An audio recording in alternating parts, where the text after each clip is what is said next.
పరిశుద్ధుడైన మా ప్రియ పరలోకపు తండ్రి, గనుడు అయిన దేవాన్ని ఘనమైన నామాన్ని బట్టి నీకు స్తోత్రాలు చెల్లిస్తున్నామయ్యా.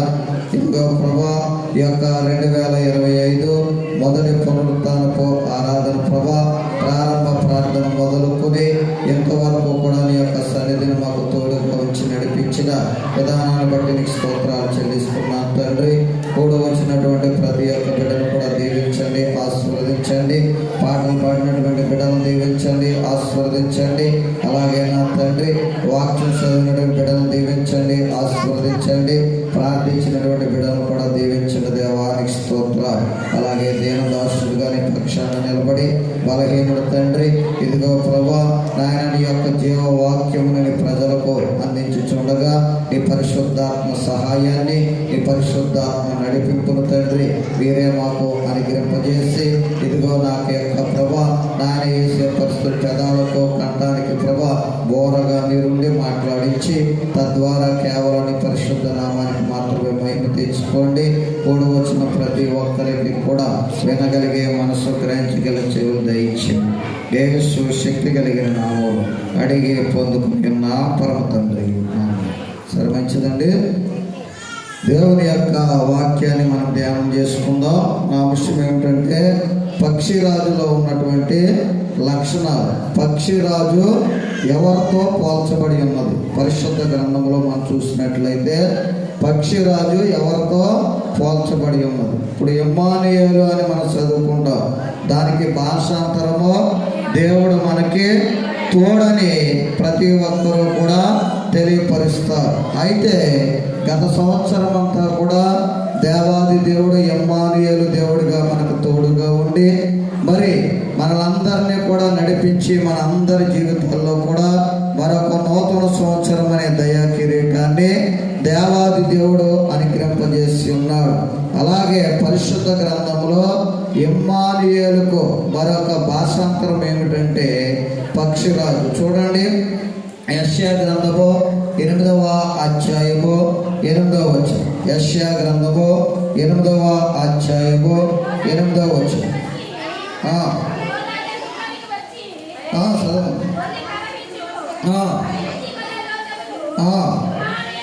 ఇమ్మానుయేలు పక్షి తన రెక్కలు ఇప్పునట్టు వలె దాని రెక్కలు వ్యాపకమునకు నీ దేశ వైశాల్యమంతటిని వ్యాపించును. సరిపోద్దండి. ఇక్కడ మనం చూసినట్లయితే ఇప్పుడు పక్షులలో రాజు ఎవరండి? పక్షులలో రాజు ఎవరో? గద్ద. చూడండి, అలాగే పక్షిరాజు మనం చూసినట్లయితే చూడండి, ఎంత ఎత్తైనా సరే అది ఎగురుతూ ఉంటుంది. ఈ రోజున మనం చూసినట్లయితే దేవాది దేవుణ్ణి మనం ఆశ్రయించినట్లయితే, దేవుణ్ణి మనం వెంబడించినట్లయితే, దేవుని మీద మనం ఆనుకున్నట్లయితే, దావీదు భక్తుడి దాకా కీర్తన గ్రంథం 61వ అధ్యాయంలో నా ప్రాణము తల్లడిల్లగా నేను యెహోవాకు మొర్ర పెట్టి తిని ఆయన నన్ను ఎక్కలేనంత ఎత్తైన కొండపైకి ఎక్కించను. చూడండి, ఆ యొక్క గద్ద పక్షిరాజు ఏ విధంగా అయితే ఎత్తైనటువంటి ప్రదేశంలో ఉంటుందో అలాగే దేవుణ్ణి ఆశ్రయించినటువంటి ప్రతి ఒక్కరిని కూడా దేవాది దేవుడు ఎత్తైనటువంటి ప్రదేశంలోనికి ఎక్కిస్తాడు. చూడండి, పరిశుద్ధ గ్రంథంలో మత్తయి సువార్త కానీ, మార్కు సువార్త కానీ, లూకా సువార్త కానీ, యోహాను సువార్త కానీ దేని కొరకు రాయబడి ఉన్నదని మనం ఆలోచన చేసినట్లయితే, మత్తయి సువార్తను మనం చూసినట్లయితే దేనితో పోల్చుతారంటే సింహంతో పోల్చుతారు. మార్కు సువార్తను మనం చూసినట్లయితే దేనితో పోల్చుతారంటే ఎద్దుతో పోల్చుతారు. 4 జీవులు ఇందాక మనం చదువుకున్నాం. అలాగే మరి లూకా సువార్తను మనం చూసినట్లయితే దేనితో పోల్చుతారంటే మనిషి కుమారుడితో పోల్చుతారు. యోహాను సువార్తను మనం చూసినట్లయితే దేనితో పోల్చుతారంటే పక్షి రాజుతో పోల్చుతారు. మత్తయి సువార్త అందుకే పిలాతు అడుగుతున్నాడు, నువ్వు రాజువా, యూదులకు రాజు అంటే అవును నువ్వు అన్నట్లే. అందుకే సింహం జంతువుల్లో రాజేదండి సింహం. మనం చూసినట్లయితే జంతువులలో రాజు సింహం. మత్తయి సువార్త సింహంతో పోల్చబడి ఉన్నది.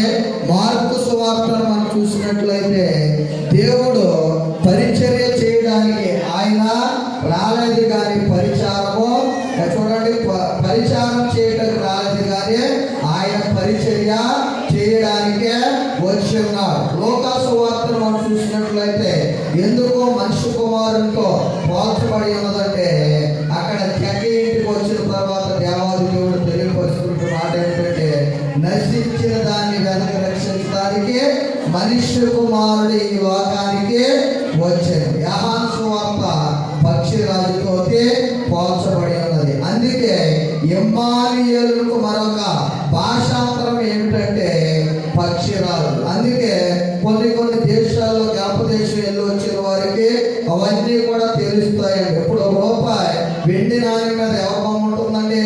గాంధీ గారి బొమ్మ ఉంటుంది. అలాగే మన జాతీయ జెండా మీద అశోక చక్రవర్తి ఆ యొక్క చక్రం యొక్క బొమ్మ అనేది ఉంటుంది. కొన్ని దేశాల్లో మనం చూసినట్లయితే ఈ యొక్క గద్ద బొమ్మ కానీ లేకపోతే వెండి నాణ్యం కానీ కొన్ని దేశాల్లో మరి ముద్రించడం అనేది జరుగుతుంది. అందుకే పక్షిరాజులో ఉన్నటువంటి కొన్ని లక్షణాలు మనము ధ్యానం చేసుకుందాం. ఇప్పుడు మీరందరూ కూడా పాటలు పాడారు, మంచిదే, కానట్లేదు. ఆరాధన అంటే ఏదో గొప్పలు వాయించేసి లేకపోతే గంభీరంగా గొంతులు చేసినట్టు ఉద్యోగం తెచ్చేసినట్టు ఇదే ఆరాధన కాదండి.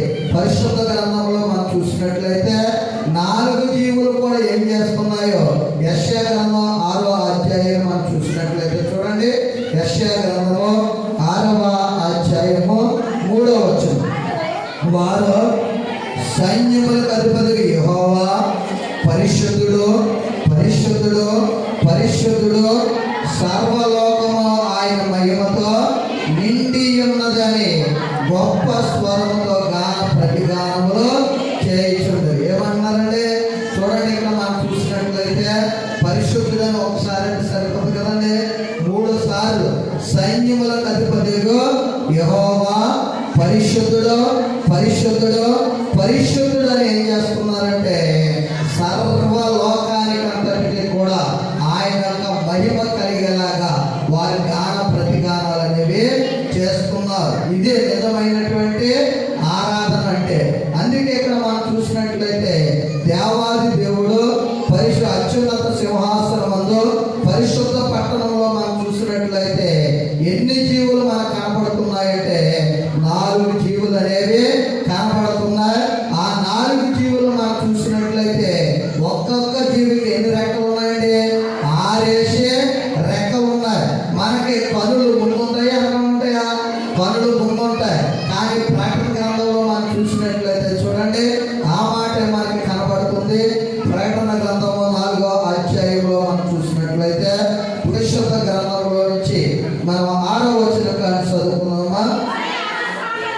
మరియు ఆ సింహాసనం ఎదుట స్ఫటికమును పోలిన గాజు వంటి సముద్రం ఉండెను. ఆ సింహాసనం మధ్యన సింహాసనం చుట్టూను ముందు వెనుక కనులతో నిండిన 4 జీవులు. చూడండి, 4 జీవులకి ముందు కనులు ఉన్నాయట, వెనకాల కూడా కనులు అనేవి ఉన్నాయి. అందుకే దేవుణ్ణి యొక్క 4 జీవులు కూడా మనం చూసినట్లయితే ఏం చేస్తున్నాయంటే దేవుణ్ణి గణపరుస్తున్నాయి. అందుకే ఏ యొక్క పుస్తకం దేనికి పోల్చబడి రాయబడి ఉన్నదో మీ అందరికీ కూడా వివరించాను. అయితే పక్షిరాజు ఎవరితో పోల్చబడి ఉన్నదంటే మన ప్రభువైన యేసుక్రీస్తుతో పోల్చబడి ఉన్నది. పక్షిరాజులో ఉన్నటువంటి లక్షణాలు మనం ఒక్కొక్కటిగా ధ్యానం చేసుకుందాం. ముందుగా మనం చూసినట్లయితే యోబు గ్రంథము 39వ అధ్యాయము 27వ వచనం నుంచి 29వ వచనం వరకు. పరిశుద్ధ గ్రంథంలో నుంచి యోబు గ్రంథము 39వ అధ్యాయము 27వ వచనం నుంచి 29వ వచనం. పక్షిరాజుని ఆజ్ఞకు లోబడి ఆకాశ విధికి కూడా తన గూడు ఎత్తైన చోట కట్టుకొనడా, అది రాతి కొండ మీద నివసించును. కొండపేటు మీదను ఎవరును ఎక్కజాలని ఎత్తైన చోటను గూడు కట్టుకొనడు. చూడండి, ఇక్కడ మనం చూసినట్లయితే ఎక్కడ కట్టుకుంటుందంటే తన యొక్క గూడు ఎవరును ఎక్కజాలని ఎత్తైన చోట గూడు కట్టుకొనడు. మనమందరం కూడా ఏదో ఒక రోజున మనమందరం కూడా ఈ స్థలాన్ని విడిచిపెట్టి ఎత్తైన చోటకి అత్యున్నత సింహాసనమందు ఆసీనుడై ఉన్నటువంటి ఆ దేవాది దేవుడి చోటకి నువ్వు నేను కూడా మనమందరం కూడా చేరవలసిన వారమై ఉన్నాము. అందుకే దీని యొక్క నివాసం ఎక్కడ ఉందంటే ఎత్తైన చోటన నివాసం అనేది కట్టుకుంటుంది. చూడండి, ఎంత నిరీక్షణ, ఎంత ఎదురు చూపు లేకపోతే మరి ఎత్తైన చోట నివాసం అనేది ఏర్పరచుకుంటుంది. ఈ రోజున దేవునితో మన సహవాసం చేస్తున్నా, దేవునితో నడుస్తున్నా. చూడండి, ఇందాక మరి తల్లి గారు ప్రార్థన చేస్తారు, నూతన సంవత్సరంలోనికి వచ్చి ఉన్నాము, అంతా కూడా నూతన సృష్టి, సమస్తము కూడా నూతనమైనవని ప్రార్థనలు చేస్తారు. అయితే ఈ రోజున సంవత్సరాలు గడిచిపోతున్నాయి, రోజులు గడిచిపోతున్నాయి, కాలాలు గడిచిపోతున్నాయి.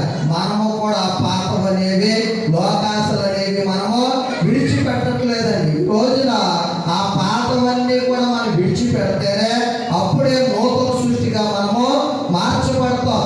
ఈ యొక్క పక్షిరాజును మనం చూసినట్లయితే దానికి ఒక గురువు ఉంది, ఒక గమ్యం ఉంది, ఒక నిరీక్షణ అనేది కలిగి ఉంది. ఈ రోజున విశ్వాసులు కూడా క్రైస్తవులని చెప్పుకుంటున్నటువంటి ప్రతి ఒక్కరూ కూడా ఏమి కలిగి ఉండాలంటే గుడి అనేది కలిగి ఉండాలి. అపోస్తలుడైనటువంటి పౌలు గారు వెనకున్నటువంటి మరిచి ముందున్న వాటి కొరకు ఏం చేయాలంటే వేగులు పడాలి. ఈ ముందున్న వాటి కొరకు మనం ఏం చేయాలంటే పరిగెత్తే వారుగా ఉండాలి. మన ముందు ఏమో ఉంచబడి ఉన్నదంటే పరలోక రాజ్యం అనేది ఉంచబడి ఉన్నది.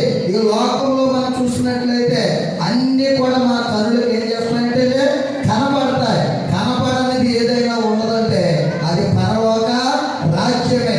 దీని యొక్క గురిని కూడా మనం చూసినట్లయితే ఎలా ఉందని మనం ఆలోచన చేసినట్లయితే చూడండి, 28వ వచనంలో చక్కటి మాట మనకు కనబడుతుంది.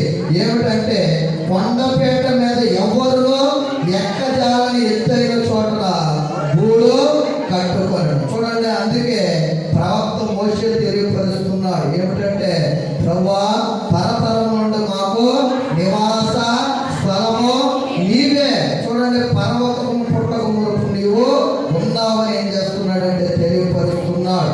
తరతరములకు కూడా దేవాది దేవుడు నీకు నాకు మనందరికీ కూడా నివాస స్థలములన్నీ దేవాది దేవుడు ఏం చేస్తున్నాడంటే సిద్ధపరుస్తున్నాడు. అందుకే శిష్యులతో దేవాది దేవుడు తెలియపరిచినప్పుడు మరి యోహాను సువార్త 14వ అధ్యాయము అక్కడ 2వ వచనం మనం చూసినట్లయితే ఏమనుంటుందంటే నా తండ్రి యొక్క అనేక నివాస స్థలములు నా నివాసములో కలవు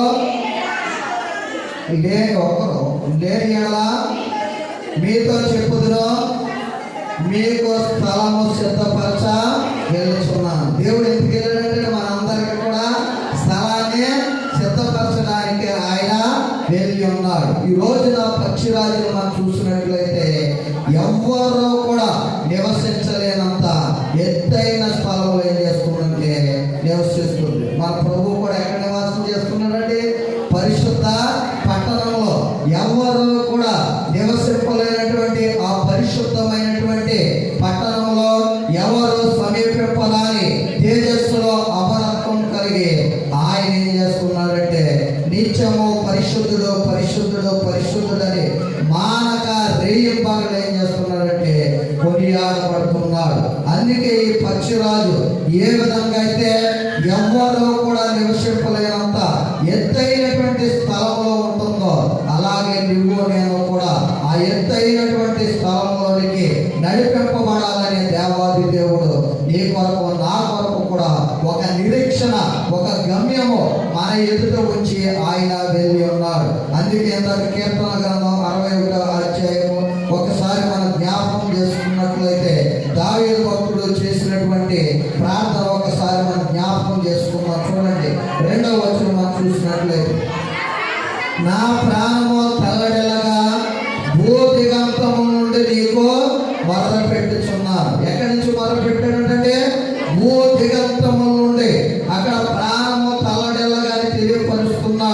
అంటే దావీదుకి యొక్క ఆత్మీయ జీవితంలో అనేక కష్టాలు వచ్చినాయి, అనేక శ్రమలు వచ్చినాయి, అనేక ఇబ్బందులు కలిగినాయి, అనేక అవమానాలు కలిగినాయి.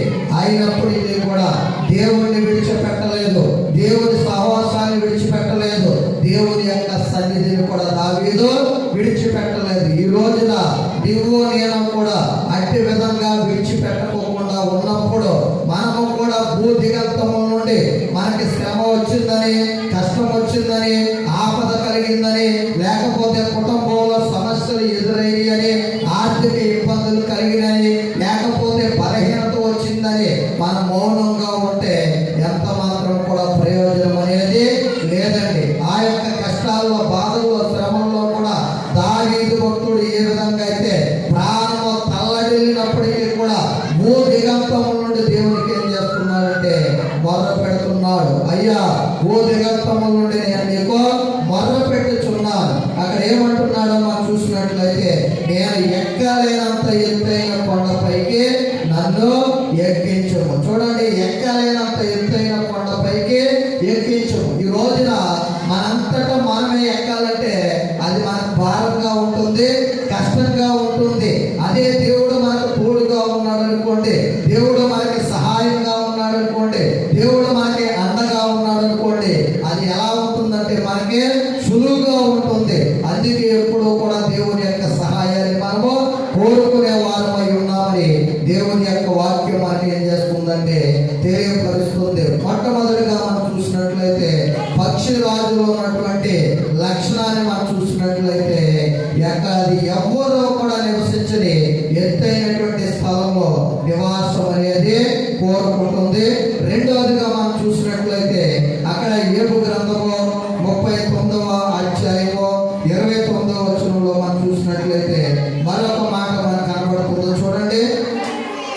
అక్కడ నుండి తన ఎరను వెదుకును. చూడండి, అక్కడ ఏమంటుందంటే అక్కడ నుండి తన యొక్క ఎరను వెదుకును. చూడండి, మన యొక్క కనుదృష్టికి, పక్షి రాజు యొక్క కనుదృష్టికి ఏకంగా 8 కిలోమీటర్ల సైన్స్ ప్రకారం దూరం అంతా ఉంటుందంటండి. 8 కిలోమీటర్ల దూరం నుంచి అది ఏం చేస్తుందంటే ఆ యొక్క కోడి పిల్ల ఏ విధంగా తిరుగుతుందో అవన్నీ కూడా ఏం చేస్తుందంటే ఇదే పరిశీలిస్తుంది. అందుకే కిందకు మనం చూసినట్లయితే దాని యొక్క కనుదృష్టిని గురించి దేవాది దేవుడు తెలియపరుస్తున్నాడు. దాని కనులు దాని దూరం నుండి కనిపెట్టిన దాని యొక్క కనుదృష్టి గురించి, పక్షిరాజు యొక్క కనుదృష్టి గురించి దేవాది దేవుడు తెలియపరుస్తున్నాడు. దాని దృష్టి ఏదైనా పట్టుకోవాలంటే దాని మీద ఏం చేస్తుందంటే గురి అనేది కలిగి ఉంటుంది. ఈ రోజున మనం అందరం కూడా భక్తి చేస్తున్నాం. ఎందుకు భక్తి చేస్తున్నామంటే ఆశీర్వాదం కొరకు, దీవెన కొరకు, మేలు కొరకు, అభివృద్ధి కొరకు మాత్రమే కాదు, కానీ పరలోక రాజ్యం కొరకు మనం ఏం చేస్తున్నామంటే భక్తి అనేది చేస్తున్నాం. చూడండి, దేవాది దేవుడు మనం చూసినట్లయితే మనం అందరినీ కూడా దీవించడం లేదండి. అందరినీ కూడా నన్ను దీవించలేదు. ఇదిగో నేను దేవునితో సహవాసం చేస్తున్నాను, దేవునితో నడుస్తున్నాను, ఇన్ని సంవత్సరాలైంది, నేను ఎంత మాత్రం కూడా దీవించబడలేదు అనేవారు ఎవరు కూడా ఈ లోకంలో లేరండి. దేవునితో నడిచినటువంటి, దేవునితో సహవాసం చేసినటువంటి ప్రతి ఒక్కరూ కూడా దీవించబడిన వారే. అలాగే దీవించబడినటువంటి మనమందరము కూడా దేని కొరకు ఎదురు చూడాలంటే ఆ పరలోక రాజ్యం కొరకు. మన యొక్క కనుదృష్టి దేని మీద ఉండాలంటే ఆ పరలోక పట్టణం కొరకు, ఆ యొక్క మహారాజు పట్టణం కొరకు మనం ఏం చేయాలంటే ఎదురు చూసే వారంగా మనము ఉండాలి. అందుకే దీని యొక్క కనుదృష్టిని గురించి తెలియపరుస్తున్నాడు. చూడండి, దాని యొక్క కనులు దాని దూరం నుండి కనిపెట్టింది. ఏం చేస్తున్నట్టంటే దాని యొక్క కనులు దూరం నుండి ఏం చేస్తున్నట్టంటే కనిపెడుతుంది. ఈ రోజున దేవుడితో నడుస్తున్నానని మనం చెప్పుకుంటున్నాం. మన యొక్క కనుదృష్టి ఎలా ఉంది ఒక్కసారి మనం జ్ఞాపకం చేసుకునే వారమై ఉన్నామని దేవుని యొక్క వాక్యం మనకు తెలియజేస్తుంది. మత్తయి సువార్తలో మనం చూసినట్లయితే చూడండి, 6వ అధ్యాయము 22వ వచనం కాంచి మనం చూసినట్లయితే అక్కడ కనుదృష్టి గురించి దేవాది దేవుడు తెలియపరుస్తున్నటువంటి చక్కటి మాటలు మనం జ్ఞాపకం చేసుకుంటాం. దేహమునకు దీపము కన్నే గనుక నీ కన్ను తేటగా ఉండి ఎడల నీ దేహమంతయో వెలుగుమై ఉండదు. చూడండి, ఇక్కడ మనం చూసినట్లయితే మన యొక్క కన్ను దృష్టి ఎలా ఉండాలంటే తేటగా ఉండాలి. ఎప్పుడైతే తేటగా ఉంటుందో నీ దేహం అంతా కూడా ఎలా ఉంటుందంటే వెలుగుమయంగా ఉంటుంది. ఈ రోజున మన యొక్క కన్ను దృష్టి ఎలా ఉందో ఒకసారి మనం జ్ఞాపకం చేసుకునేవా.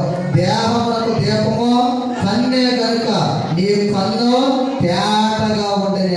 కన్ను ఎలా ఉండాలంటే తేటగా ఉండాలి. ఎప్పుడూ కూడా మన యొక్క కన్ను దృష్టి చూపు ద్వారాగానే పాపం అనేది కలుగుతుంది. అందుకే మన యొక్క చూపు ఎలా ఉందో ఒక్కసారి మనం జ్ఞాపకం చేసుకునే వారమై ఉన్నామని దేవుని యొక్క వాక్యం మనకు తెలియజేస్తుంది. పరిశుద్ధ గ్రంథంలో అనేకమైనటువంటి చూపులు ఉన్నాయి.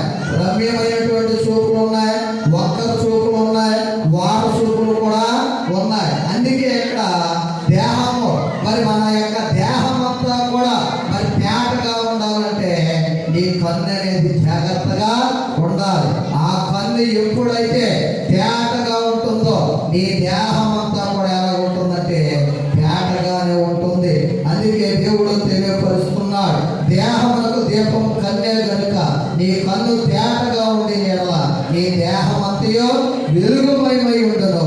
నీ కన్ను చెడినదైతే నీ దేహం అంతయో చీకటిమై ఉండదు. చూడండి, దేహం అంతా కన్ను చెడినదైతే మరి దేహం అంతా కూడా ఎలా ఉంటుందంటే చీకటిలోనే ఉంటుంది, పాపంలోనే ఉంటుంది, అంధకారంలోనే ఉంటుంది, శాపంలోనే ఉంటుంది. అందుకే రెండోదిగా మనం చూసినట్లయితే పక్షిరాజులో ఉన్నటువంటి రెండవ లక్షణాన్ని మనం చూసినట్లయితే దాని యొక్క కన్ను ఎలా ఉంటుందంటే తేటగా ఉంటుంది. ఈ రోజున మన యొక్క కన్నులు ఎలా ఉన్నాయి ఒక్కసారి మనం జ్ఞాపకం చేసుకునే వారమై ఉన్నామని పరిశుద్ధ గ్రంథం తేటగా మనకు తెలియజేస్తుంది. కీర్తన గ్రంథం 119వ అధ్యాయంలో దావీదు భక్తుడు కూడా ప్రార్థన చేస్తున్నాడు దేవునికి. ఏమని మనం ఆలోచన చేసినట్లయితే చూడండి,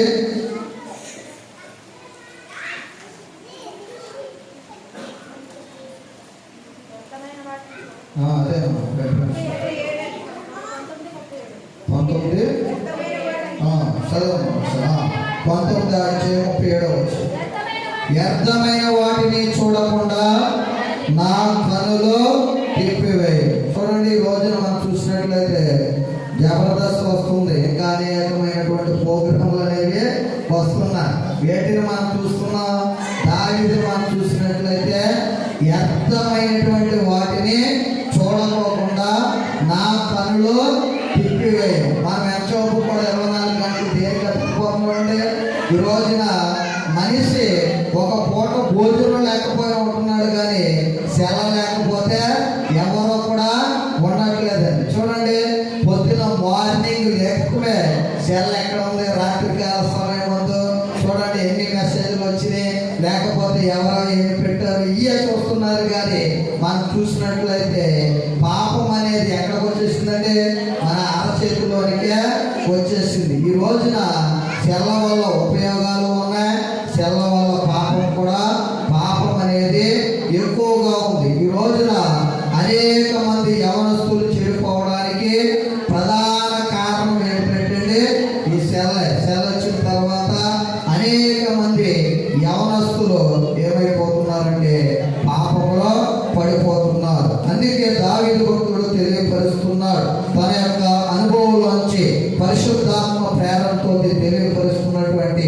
చక్కటి మాట, వ్యర్థమైన వాటిని చూడకుండా నా కన్నులు తిప్పివేయి. ఇప్పుడు పక్షిరాజు ఎంతమైన చూస్తుందంటే ఎంతమైనది, ఎంత మాత్రం కూడా చూడట్లేదు. దాని యొక్క గురంతా కూడా చూడండి, ఏదైతే కనబడుతుందో దాన్ని పట్టుకోవాలనే దాని గురి కలిగి ఏం చేస్తుందంటే ప్రయత్నం అనేది చేస్తుంది. ఈ రోజున మనము కూడా ఒక గురి కలిగి, ఒక గమ్యం కలిగి, ఎదురు చూపు కలిగి మన యొక్క కను దృష్టి దేని మీద ఉండాలంటే పరలోక రాజ్యం మీద ఉండాలి. ప్రభువా, రేపు పొద్దున్న నేను చనిపోయిన తర్వాత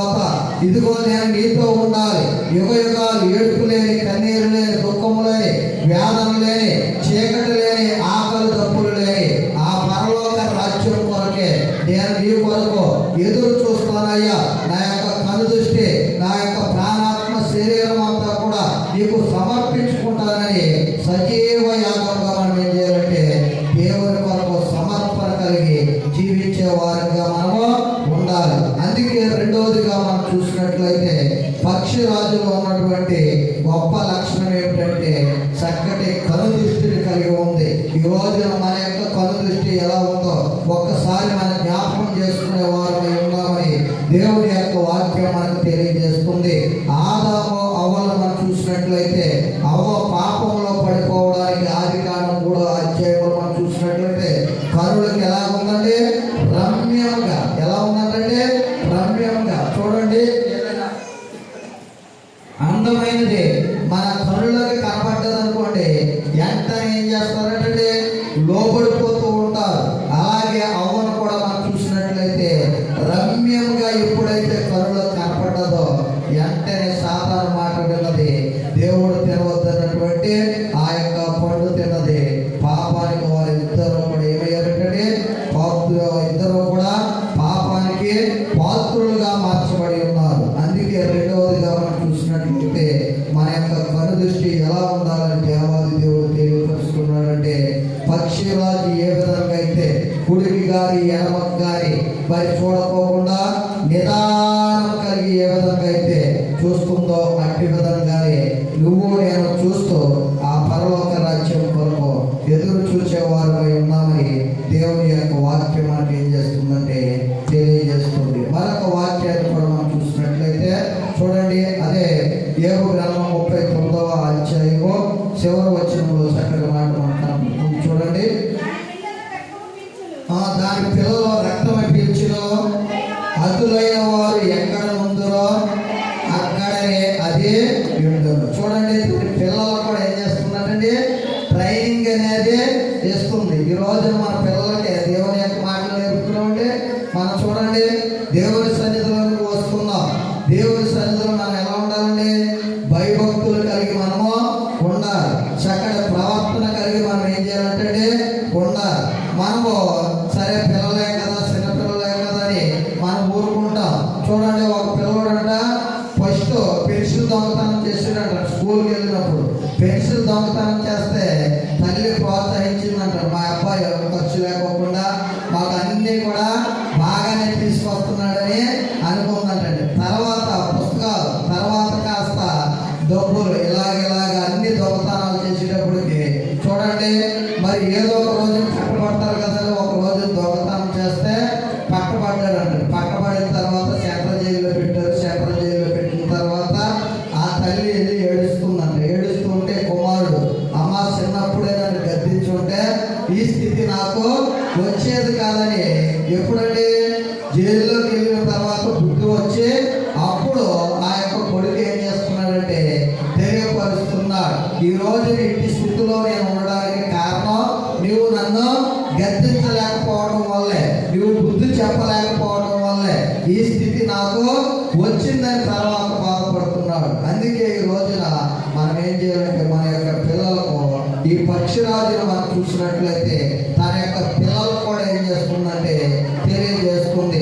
పక్షిరాజు గురించి మరొక మాటను మనం చూసినట్లయితే చూడండి, అది లేవికాండము 11వ అధ్యాయము చూడండి, 11వ అధ్యాయము 13వ వచనం. లేవికాండము 11వ అధ్యాయము 13వ వచనం.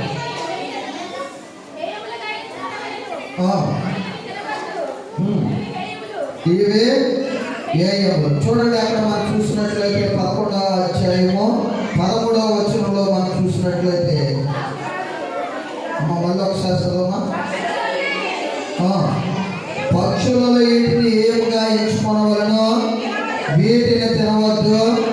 ఇవి ఏయములు పక్షిరాజు పెద్ద బోరువ. చూడండి, అది ఏది పడితే అది ఏమి కూడా తినదండి. అందుకే అది ఏమి తింటుందంటే పరిశుద్ధమైనటువంటి వాటిని అది ఏం చేస్తుందంటే తింటుంది. మరొక వాక్యాన్ని మనం చూసినట్లయితే ద్వితీయోపదేశకాండం 14వ అధ్యాయము 12వ వచనం. ద్వితీయోపదేశకాండము 14వ అధ్యాయము 12వ వచనం.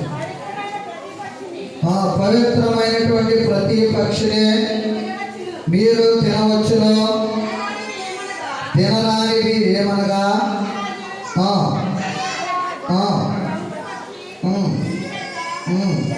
గద్ద, తెల్లగద్ద, ప్రతి విధమైన కాకి, నిప్పుకోడి, కపిరిగాడు, కోకిల, ప్రతి విధమైన డేగ, పంగిడి కంటే, గొడ్లగోప అంశ, గోడబాతులు, తెల్లబందు, చెరువు కాకి, చీకుబాతు, సార్సపక్షి, ప్రతి విధమైన సంకుబోడి కొంగ, కుంకుడు గువ్వ, గబ్బిలము అయినవి ఎగురు ప్రతి పురుగు మీకు ఏయములో వాటిని తినకూడదు.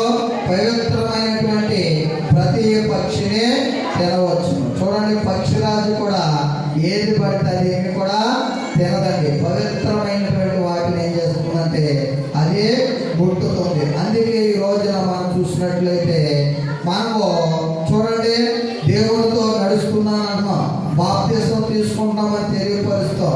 చూడండి, ఏదైనా భోజనం పెట్టారనుకోండి, ఏం చేస్తాం? పరిగెత్తుకునే వెళ్ళిపోతాం. పరిశుద్ధ గ్రంథంలో పౌలు గారు ఏమన్నారండి? పౌలు గారు మనం చూసినట్లయితే మరి ఏమన్నారండి? అన్ని దేవుళ్ళు అర్పించు బలులు దెయ్యములకే కానీ దేవునికి కాదని తెలియపరిచారు. అవి దెయ్యాలు పెట్టిన వాటిని మీరు ఏం చేస్తున్నారంటే తింటున్నారు. అందుకే మనం దేవుడితో నడుస్తున్నాం. పరిశుద్ధమైనటువంటి జీవితాన్ని కలిగి మనం ఏం చేయాలంటే ఆయనతోటి నడిచేవారుగా ఉండాలని దేవుని యొక్క వాక్యం మనకి ఏం చేస్తుందంటే తెలియపరుస్తుంది.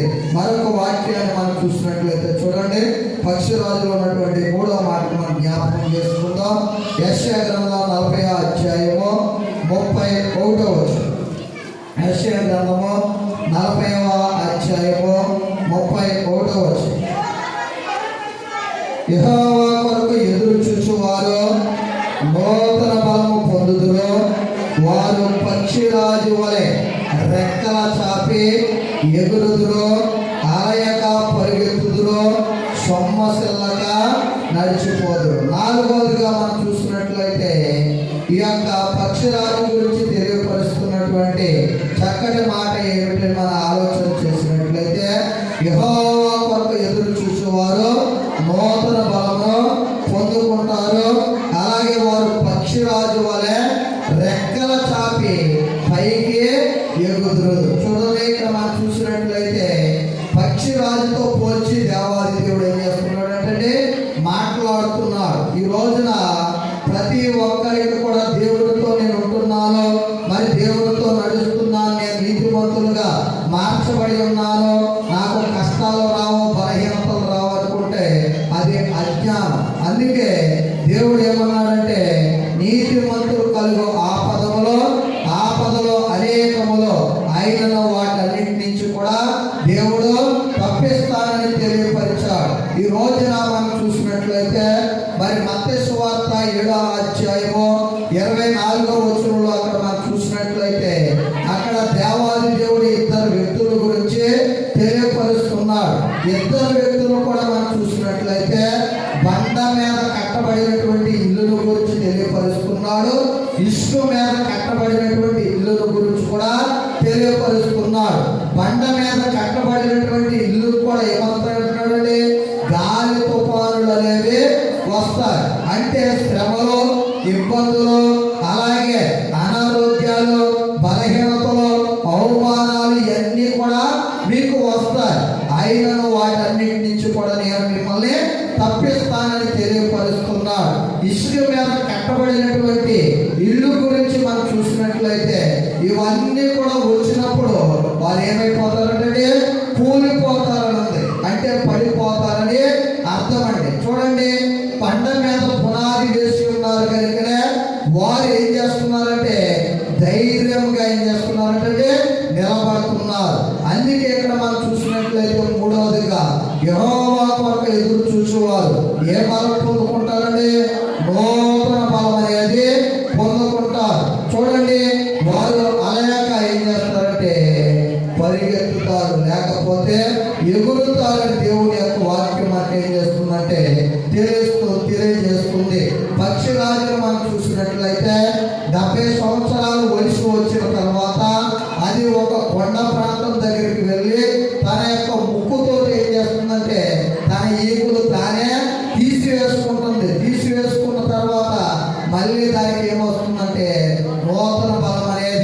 నూతన శక్తి అనేది, నూతన ఆరోగ్యం అనేది పొందుకుంటుంది. అందుకే దేవాది దేవుడు తెలియపరుస్తున్నటువంటి చక్కటి మాట ఏమిటంటే, మనం ఆలోచన చేసినట్లయితే, యెహోవా కొరకు ఎదురు చూసేవారు నూతన బలం పొందుదురు, వారు పక్షిరాజు వలె రెక్కల చాపి పైకి ఎగురుదురు. చూడండి, రెక్కల చాపి పైకి ఏం చేస్తారంటే వారు ఎగురుతారు. చిన్నపిల్లలు వారికి ఆనందం వచ్చిందనుకోండి, ఏ విధంగా అయితే మరి వారు ఎగురుతూ గొంతులు వేస్తారో, అలాగే బలహీనులమైనటువంటి మనల్ని ఆయన కృపలో జ్ఞాపకం చేసుకుని ఆయన యొక్క గాయపడిన హస్తాన్ని మన మీద దేవాది దేవుడు చాపి ఏం చేస్తారంటే మనకి నూతన బలాన్ని ఇస్తాడు, నూతన శక్తిని ఇస్తాడు. మన శత్రువులు అనుకుంటారు, వీరు మంచాన పడ్డారు కదా, వీరు ఇంకా లేవలేరేమో అనుకుంటారు. కానీ దేవాది దేవుడు మనకి నూతన బలాన్ని ఇచ్చి, నూతన శక్తిని ఇచ్చి, ఆయన పరిచర్లు ఇంకా ఘనంగా, ఇంకా బలంగా దేవాది దేవుడు మనందరినీ కూడా ఏం చేస్తారంటే వాడుకుంటాడు. దేవాది దేవుడు అదే ఏం చేస్తున్నాడంటే తెలియపరుస్తున్నాడు. కీర్తన గ్రంథం 103వ అధ్యాయంలో కూడా దావీదు భక్తుడు తెలియపరుస్తున్నటువంటి మాటలు మనం చూసినట్లయితే చూడండి, పక్షిరాజు యవనం వలె నీ యవనము కొత్తదగుచున్నట్లు మేలుతో నీ హృదయమును తృప్తిపరుచుచున్నాను. చూడండి, తన యొక్క ముక్కుతో ఈకిలు పీక్కున్న తర్వాత ఆ పక్షిరాజుకి ఏమొస్తుందండి? నూతన బలం అనేది, నూతన శక్తి అనేది వస్తుంది. ఈ రోజున పక్షిరాజుతో పోల్చబడినటువంటి యేసయ్యతో నువ్వు కూడా సహవాసం చేసినట్లయితే, నువ్వు కూడా ఒకవేళ బలహీనత వచ్చిందని, అనారోగ్యం వచ్చిందని ఇంటిగా ఉంటే ఎంత మాత్రం కూడా ప్రయోజనం అనేది ఉండదండి. దేవుడి దగ్గరకు వచ్చి, ప్రభువా నాలో ఉన్నటువంటి అవిధేయత వల్ల, నాలో ఉన్నటువంటి పొరపాట్ల వల్ల, నాలో ఉన్నటువంటి చెడ్డ వల్ల ఇదిగో ఈ యొక్క బలహీనత వచ్చిందేమో, దయతో నన్ను క్షమించి నాలో ఉన్నటువంటి ఈ యొక్క బలహీనత ఉంది ప్రభువా తొలగించి నాకు నూతన బలాన్ని దయచేయాలి దేవుడి యొక్క పాదాల దగ్గర మనం అడిగినప్పుడు దేవాది దేవుడు మనకి ఏమి అనుగ్రహింపజేస్తాడంటే నూతన బలాన్ని దేవాది దేవుడు మనకి ఏం చేస్తాడంటే దయచేస్తాడు. అందుకే దావీదు భక్తుడు తెలియపరుస్తున్నటువంటి మాట ఏమిటంటే, పక్షిరాజు యవ్వనం వలె ఈ యవ్వనము క్రొత్త తగుచున్నట్లు. పక్షిరాజుకి యవ్వనం అనేది మళ్ళీ ఏం చేస్తుందంటే క్రొత్తదనేది వస్తుంది. అలాగే దేవుడితో నడిచినటువంటి ప్రతి ఒక్కరికి కూడా, దేవుడితో సహవాసం చేసినటువంటి ప్రతి ఒక్కరికి కూడా, దేవుడి యొక్క కృపను పొందుకోవడానికి అర్హత కలిగినటువంటి ప్రతి ఒక్కరికి కూడా దేవాది దేవుడి ఇంటి అనుభవాల్లో వారందరినీ కూడా ఏం చేస్తారంటే నడిపిస్తాడు. అందుకే మనం ఎవరి కొరకు ఎదురు చూడాలంటే యెహోవా కొరకు ఎదురు చూచువారు నూతన బలాన్ని పొందుకుంటారు. ఈ ఆత్మీయ యాత్రలో చూడండి, గత సంవత్సరం మనం చూసినట్లయితే 2024వ సంవత్సరంలో మనము ఏదో ఒక నిమిత్తం ప్రయాణం అనేది చేస్తూనే ఉన్నాం. ఆ ప్రయాణాల్లో మనం చూసినట్లయితే చూడండి, అనేక సార్లు మనకి యాక్సిడెంట్లు అయినాయి, అనేక సార్లు ప్రాణాపాయ స్థితి మనందరికీ కూడా తప్పింది. మరి దేనిని బట్టి అంటే దేవుడి యొక్క కృపను బట్టే, దేవాది దేవుడు మన కళ్ళ ఎదుటే చూడండి అనేక మంది మరి యాక్సిడెంట్ లో మరణమయ్యి మంచాన పడి వారు ఎంతగానో ఏం చేస్తున్నారంటే కృంగిపోతున్నారు. లేవలేని స్థితిలో నాకు ఈ స్థితి ఎందుకు వచ్చింది, ఇదిగో నాకు ఇంటి పరిస్థితి ఎందుకు వచ్చిందని ఎంతో దుఃఖంతో, కన్నీటితో, వేదనతో వారు ఏం చేస్తున్నారంటే జీవిస్తున్నారు. అయినప్పటికీ కూడా దేవుడు తన యొక్క కృపలో మనందరినీ కూడా జ్ఞాపకం చేసుకుని ఈ రోజున మనందరం కూడా ఆరోగ్యంగా ఉన్నామంటే, బలం కలిగి ఉన్నామంటే, శక్తి కలిగి ఉన్నామంటే మన యొక్క బలం వల్ల, మన జ్ఞానం వల్ల, మన తెలివితేటల వల్ల మాత్రం కాదు, కానీ కేవలం దేవుని యొక్క కృపను బట్టి ఈ రోజున మనం అందరం కూడా ఆరోగ్యవంతులుగా ఉండి మరొక నూతన సంవత్సరంలో అడిగి పెట్టే గొప్ప భాగ్యాన్ని, ధన్యతలో దేవాది దేవుడు మన యొక్క సంఘ బిడ్డలందరికీ కూడా దేవాది దేవుడు అనుగ్రహింపజేసి ఉన్నాడు. అందుకే మూడవదిగా మనం చూసినట్లయితే పక్షిరాజులో ఉన్నటువంటి లక్షణాన్ని మనం చూసినట్లయితే ఏ బలం పొందుకుంటుందంటే నూతన బలం అనేది పొందుకుంటుంది. ఈ రోజున మనకి కూడా అనేకమైనటువంటి బలహీనతలు కలిగినప్పటికీ కూడా దేవుని యొక్క సముఖంలో మరి మన దేవుని సన్నిధిలో దేవుని యొక్క నామంలో ఆయన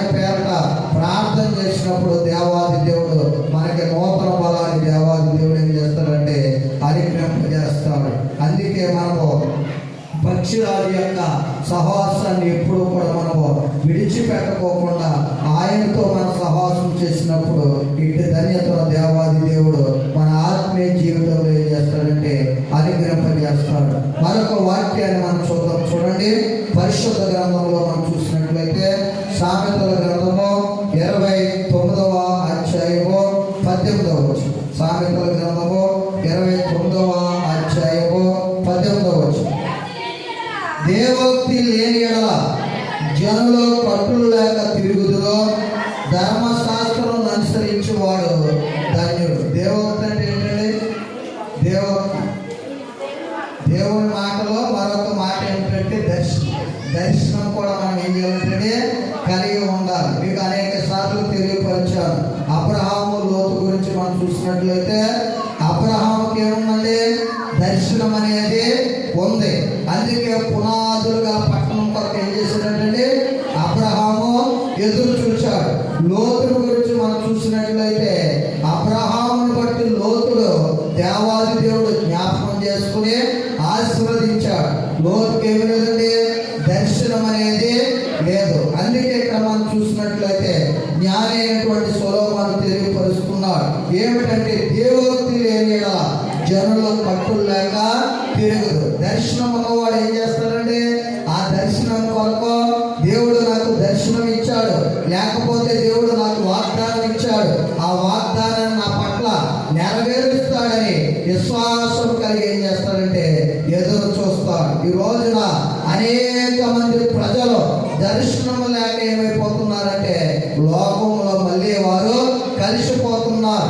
ఈ రోజున దర్శనం ఎవరైతే కలిగి ఉన్నారో ఏం చేస్తున్నారంటే వారు దేవుడి యొక్క సన్నిధిలో ఆత్మీయంగా ఏం చేస్తున్నారంటే బలపడుతున్నారు, స్థిరపరచబడుతున్నారు. అనేక మంది దేవుడి యొక్క సన్నిధిలో ఆత్మీయంగా ఎదిగి వారు ఏం చేస్తున్నారంటే ఫలిస్తున్నారు. అందుకే ఈ రోజున మనం చూసినట్లయితే నాలుగోదిగా ఏమి ఉండాలంటే దర్శనం అనేది ఉండాలి. ఆ దర్శనం ఎప్పుడైతే మనం కలిగి ఉంటామో అప్పుడు ఇటు అటు తిరగకోకుండా ఎక్కడ ఉంటామండి?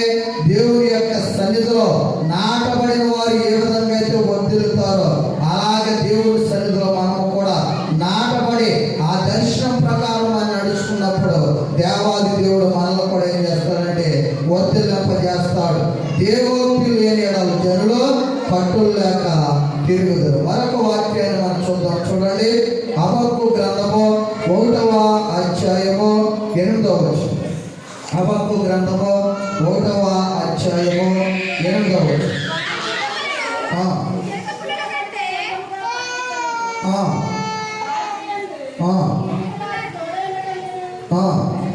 అవి చురుకైనవే, పటాలను జొరబడుదురో, ఎరను పట్టుకొనుటకై పక్షిరాజు ఒడిగా వచ్చినట్లు వారు పరుగులెత్తి వస్తురు. చూడండి, మనం చూసినట్లయితే తుఫాను వచ్చిందనుకోండి, ఆ తుఫాను వచ్చినప్పుడు పక్షులన్నీ కూడా ఏం చేస్తాయంటే తన యొక్క గూడికి వెళ్ళిపోయి అక్కడ నివాసం ఉంటాయి. కానీ పక్షిరాజుల గద్దను మనం చూసినట్లయితే తుఫాను జైతంలో తిరగగలిగినది ఏదైనా ఉందంటే అది ఓన్లీ గద్ద మాత్రమే. అంటే తుఫానులు అనేవి దేనికి సాదృశ్యంగా కనపడుతున్నాయండి? సమస్యలకు సాదృశ్యంగా కనపడుతున్నాయి. అందుకే ఈ యొక్క నాలుగోదిగా మనం చూసినట్లయితే పక్షిరాజుకి ఒక దర్శనం ఉంది, ఒక గురి అనేది ఉంది. అందుకే తుఫానులు సైతం ఏం చేస్తుందంటే అవలేలగా ఈ యొక్క పక్షిరాజు ఎదుర్కొంటుంది. ఈ రోజున మనము కూడా ఏమి కలిగి ఉండాలంటే చూడండి, అనేక మంది దీవించబడినప్పుడు, ఆశీర్వదింపబడినప్పుడు, వేలులో కలిగి ఉన్నప్పుడు దేవుడు ఏం చేస్తారంటే ఘనపరుస్తారు. ఇంటిలో ఏదైనా చిన్న సమస్య వచ్చిందనుకోండి, చిన్న బాధ కలిగిందనుకోండి, చిన్న అవమానం కలిగిందనుకోండి, వెంటనే ఏం చేస్తారంటే మా ఇద్దరు దేవుడు మా కుటుంబానికే రావాలా, ఈ సమస్యలన్నీ కూడా, లేకపోతే ఈ సంవత్సరం అస్సలే పోలేదండి, ప్రారంభం మొదలుకునే ఈ రోజు వరకు కూడా ప్రతిరోజు ఏదో ఒక సమస్య, ఏదో ఒక బాధ, ఏదో ఒక నింద, ఏదో ఒక అవమానమే, ఏదో ఒక కష్టమని నీలో ఉన్నటువంటి లోపాలను కూడా ఎవరి మీద మోపుతున్నారండి? దేవుని మీద మోపుతున్నారు. అందుకే దేవాది దేవుడు తెలియపరుస్తున్నటువంటి మాట ఏమిటంటే నాలుగోదిగా పక్షిరాజు తుఫాను వచ్చినప్పుడు అది భయపడుకోకుండా ఆ తుఫానులో కూడా ఏం చేస్తుందంటే తిరుగులాడుతూ ఉంటుంది. తుఫాన్లు దేనికి సాదృశ్యంగా ఉన్నాయంటే సమస్యలకు సాదృశ్యంగా ఉన్నాయి. దేవుడితో నడిచినప్పుడు మనకు సమస్యలు అనేవి వస్తూ ఉంటాయి. అయితే ఆ సమస్యలను ఈ యొక్క పక్షిరాజు ఏ విధంగా అయితే ఎదుర్కొంటుందో అలాగే మనం కూడా ఏం చేయాలంటే ఎదుర్కొనే వారంగా మనం ఉండాలని దేవుడి యొక్క వాక్యం మనకి ఏం చేస్తుందంటే తెలియపరుస్తుంది. మరొక వాక్యాన్ని కూడా మనం చూద్దాం. చూడండి, యెహెజ్కేలు గ్రంథము 17వ అధ్యాయము 3వ వచనం. యెహెజ్కేలు గ్రంథము 17వ అధ్యాయము 3వ వచనం.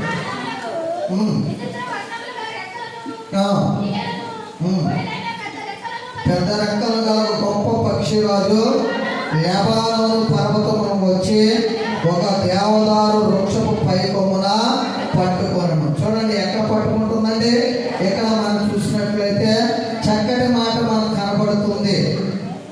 పక్షిరాజు లెబానోను పర్వతమునకు వచ్చి ఒక దేవదారు వృక్షపు పైకొమ్మును పట్టుకొనను. ఆ తుఫానులో సైతం ఏం చేస్తుందంటే ఒక పర్వతం దగ్గరకు వచ్చి ఆ పర్వతం దగ్గర ఇక్కడ మనం చూసినట్లయితే ఏ యొక్క కొమ్మును దేవదారు వృక్షపు పై కొమ్మును ఏం చేస్తుందంటే పట్టుకుంటుంది, ఆనుకుంటుంది. అలాగే దేవుడి మీద నువ్వు నేను కూడా ఆనుకున్నప్పుడు ఏం చేస్తాడంటే దేవాది దేవుడు మన యొక్క సంవత్సర కాలంలో అనేకమైనటువంటి తుఫానులు సమస్యలు వచ్చినప్పటికీ కూడా వాటన్నిటిని కూడా తప్పించి నిన్ను నన్ను కూడా ఏం చేస్తారంటే ఆ పక్షిరాజు ఏ విధంగా అయితే తుఫానులో సైతం నాశనం అవ్వకుండా అది మరి పాడైపోకుండా ఎలాగైతే సురక్షితంగా క్షేమంగా ఉంటుందో అలాగే మనము కూడా మరి తుఫాను సమస్యలు వచ్చినప్పుడు మనకి కూడా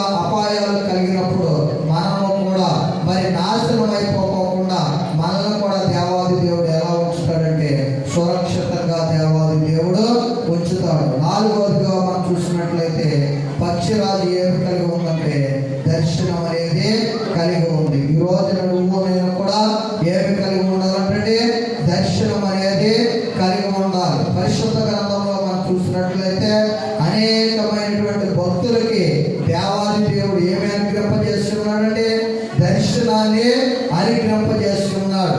అందుకే ఆ దర్శనం ప్రకారం వారందరూ కూడా నడిచి ఉన్నారు కనుకే ఈ రోజున వారి యొక్క పేర్లన్నీ కూడా ఈ పరిశుద్ధ గ్రంథంలో ఈ జీవ గ్రంథంలో రాయబడి ఉన్నది. రేపొద్దున మన యొక్క పేరు కూడా జీవ గ్రంథంలో రాయబడి ఉండాలంటే మనము కూడా ఏమి కలిగి ఉండాలంటే దర్శనం అనేది కలిగి ఉండాలి. దర్శనం లేకపోతే జనులు కట్టులు లేక ఏం చేస్తారంటే తిరుగుతారు. చూడండి, అక్కడ కయ్యూరు ఏ విధంగా అయితే ఇటు అటు ఆ దేశానికి ఈ దేశానికి దేశ దిమ్మలుగా తిరిగి ఉన్నాడో అలాగే ఏం చేస్తారంటే తిరిగే వారుగా ఉంటారు. అందుకే 4వదిగా మనం చూసినట్లయితే ఏమి కలిగి ఉందంటే దర్శనం అనేది కలిగి ఉన్నది. 5వదిగా మనం చూద్దాం. చూడండి, పరిశుద్ధ గ్రంథంలో నుంచి మనం చూసినట్లయితే 5వదిగా పరిశుద్ధ గ్రంథంలో నుంచి మనం చూసినట్లయితే రోమీయులు రాసినటువంటి పత్రిక 1వ అధ్యాయము 15వ వచనం.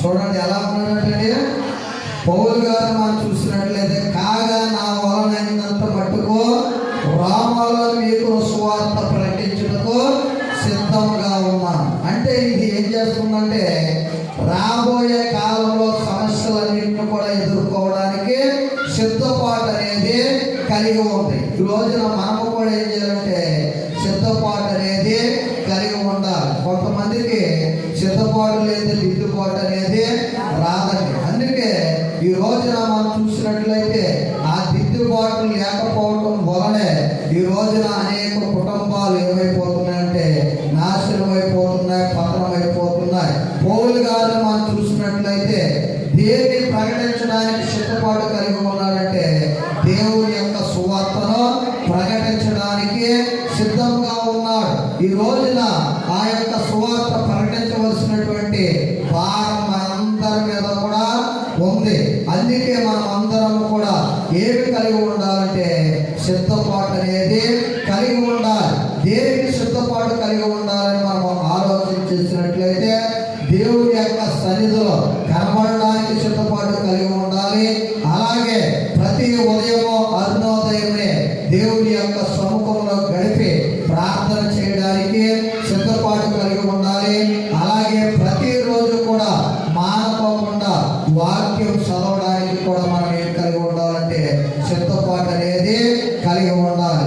అందుకే ఆమోస్ గ్రంథంలో మనం చూసినట్లయితే 4వ అధ్యాయము 12వ వచనాన్ని ఒకసారి మనం జ్ఞాపకం చేసుకున్నట్లయితే చూడండి, అక్కడ తెలియపరుస్తున్నాడు భక్తుడు. కాబట్టి ఇశ్రాయేలులారా,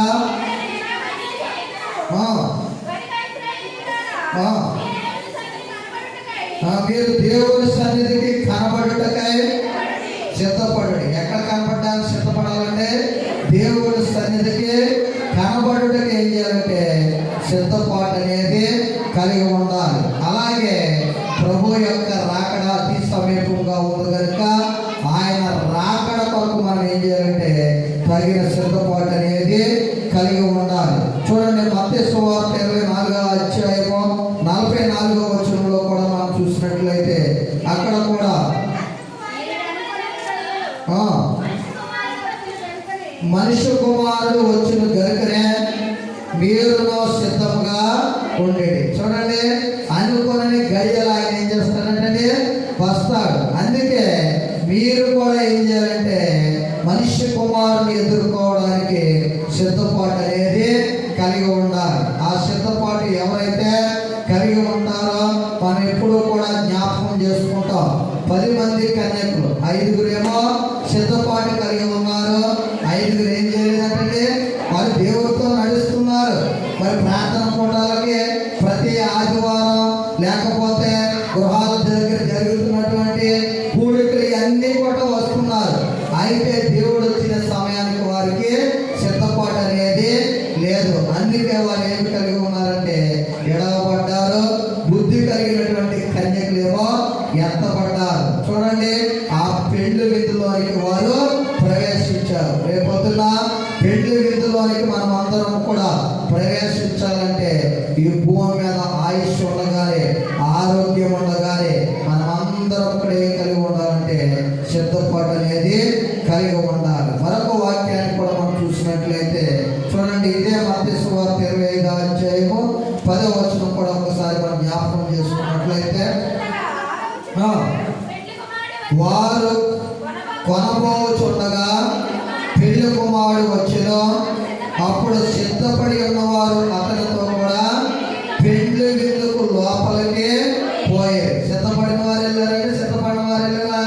సిద్ధపడిన వారే లోపలికి ప్రవేశం అనేది ఉంటుంది. అందుకే ఈ రోజున మనం చూసినట్లయితే నూతన సంవత్సరంలోనికి అడుగు పెట్టినటువంటి మనందరం కూడా ఏం కలిగి ఉండాలంటే సిద్ధపాటు అనేది కలిగి ఉండాలి.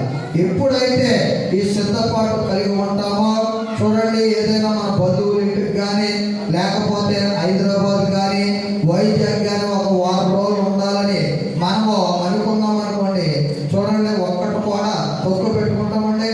డబ్బుల విషయం కానించి, బట్టల విషయం కానించి, అక్కడ ఏమేమి అవసరం ఉంటాయో పేస్ట్లు, సబ్బులు ఇవన్నీ కూడా చూడండి ముందే అవన్నీ కూడా మనం సిద్ధపరచుకుని ఆ వారం రోజులు కూడా మనము ఇటు అటు తిరగకుండా అన్నీ కూడా మనం ఏం చేస్తామంటే సమకూర్చుకుంటాం. అలాగే దేవుని యొక్క రాకడ కూడా అతి సమీపంగా ఉంది కనుక మనము కూడా ఆ యొక్క పెళ్లి విందులోనికి ప్రవేశించడానికి తగిన సిద్ధపాటు బుద్ధి కలిగినటువంటి కన్యకలు ఏ విధంగా అయితే తన యొక్క దివిటలు పట్టుకుని నూనె ఆరిపోకుండా సిద్ధపాటు కలిగి ఉన్నారో, ప్రార్థన అనే నూనె పట్టుకుని మనమందరం కూడా సిద్ధపాటు కలిగి ఉన్నప్పుడు దేవాది దేవుడు ఆయన రాజ్యంలో నిన్ను నన్ను కూడా ఏం చేస్తారంటే చేర్చుకుంటాడు. మరొక వాక్యాన్ని మనం చూసినట్లయితే చూడండి, పరిశుద్ధ గ్రంథంలో 1 పేతురు రాసినటువంటి పత్రిక 3వ అధ్యాయము 16వ వచనం. 1 పేతురు రాసినటువంటి పత్రిక 3వ అధ్యాయము 16వ వచనం. నిబ్బరమైనటువంటి మనస్సాక్షి కలిగిన వారై మీలో ఉన్న నిరీక్షణ గూర్చి మిమ్మల్ని ఏటు అడుగు ప్రతి వారికి స్వాత్వికంతో భయంతోనూ సమాధానం చెప్పుటకు ఎల్లప్పుడూ సిద్ధముగా ఉండి మీ హృదయములందు క్రీస్తు ప్రభువును ప్రతిష్ఠించుడి. చూడండి, ఏటు ఆయన చేస్తారంటే మనల్ని అడుగుతాడు. ఈ చిన్నప్పటి నుంచి కూడా ప్రభు యొక్క రాకడ వచ్చేస్తుందని తెలియపరుస్తున్నారు. ఇంకా ఆయన రాకడ రాలేదంటేనే అనేక మంది ఏతువు ఏం చేస్తారంటే మనల్ని ఇసుకించి మనల్ని అడుగుతూ ఉంటారు. కానీ పరిశుద్ధ గ్రంథాన్ని మనం చదివి ధ్యానించి ఏదు అడిగినటువంటి ప్రతి ఒక్క ప్రశ్న కూడా దేవుని నమ్ముకున్నటువంటి దేవుని బిడ్డలని చెప్పుకున్నటువంటి మన అందరం కూడా వారికి జవాబు చెప్పేవారిగా మనము ఉండాలి. నాకు తెలియదు, దీనికి అర్థం తెలియదు, తర్వాత చెప్తారు అని మనం ఎప్పుడూ కూడా అనేవారిగా మనము ఉండకూడదు. అలాగంటే ఎవరికి అవమానం అండి? దేవుడి యొక్క నామానికి అవమానం. వీటి కొరకు దేవాది దేవుడు సిద్ధపాటు కలిగి ఉండడానికి మనందరికీ కూడా మనకు నూతన సంవత్సరమై దయా కిరీటాన్ని దేవాది దేవుడు అనుగ్రహింపజేసి ఉన్నాడు. అందుకే పక్షిరాజు ఎప్పుడూ కూడా ఏమి కలిగి ఉంటుందంటే సిద్ధపాటు అనేది కలిగి ఉంటుంది. ఐదోదిగా మనమందరం కూడా ఏమి కలిగి ఉండాలంటే దేవుని యొక్క రాజ్య వ్యాప్తి కొరకు మనమందరం కూడా తగిన సిద్ధపాటు కలిగి దేవుని యొక్క సన్నిధిని విడిచిపెట్టుకోకుండా, దేవుని యొక్క సహాసాన్ని విడిచిపెట్టుకోకుండా, ప్రార్థనా జీవితాన్ని విడిచిపెట్టుకోకుండా మనమందరం కూడా సిద్ధపాటు కలిగి ఆయన రాజ్య వ్యాప్తిలో మనమందరం కూడా పాలు పొందేవారుగా ఉందాం. అట్టి కృప పరిశుద్ధాత్మ దేవుడు మన వినికిడిలో ఫలభరితంగా మార్చి నడిపించుగాక. ఆమేన్. సరే, ప్రార్థన చేసుకున్నామని అందరూ కూడా కళ్ళు మూసుకున్నట్లయితే చిన్న ప్రార్థన. మహాపరిశుద్ధుడైన మా ప్రియ పరలోకపు తండ్రి, గరుడు అయిన దేవాన్ని ఘనమైన నామాన్ని బట్టి నీ స్తోత్రాలు చెల్లిస్తున్నామయ్యా. ఇదిగో ప్రభు యొక్క మధ్యాహ్న కాల సమయమందు మరొకసారి నీ పాద సన్నిధికి చేరి ప్రార్థన చేయడానికి మీరు మాకు ఇచ్చిన గొప్ప ధన్యతను బట్టి నీ స్తోత్రాలు చెల్లిస్తున్నాను తండ్రి. పరిశుద్ధ గ్రంథంలో నుంచి ప్రభు పక్షిరాజులో ఉన్నటువంటి 5 లక్షణాలు నీ ప్రియబిడ్డలకు అందించావు తండ్రి. ఎత్తబడినటువంటి వాక్యం దుష్టుడు ఎత్తుకుపోకున్నట్లుగా నీ ప్రియబిడ్డల యొక్క హృదయాలలో తండ్రి నీరు కట్టి ఫలింపులోనికి తీసుకురండి దేవానికి స్తోత్ర.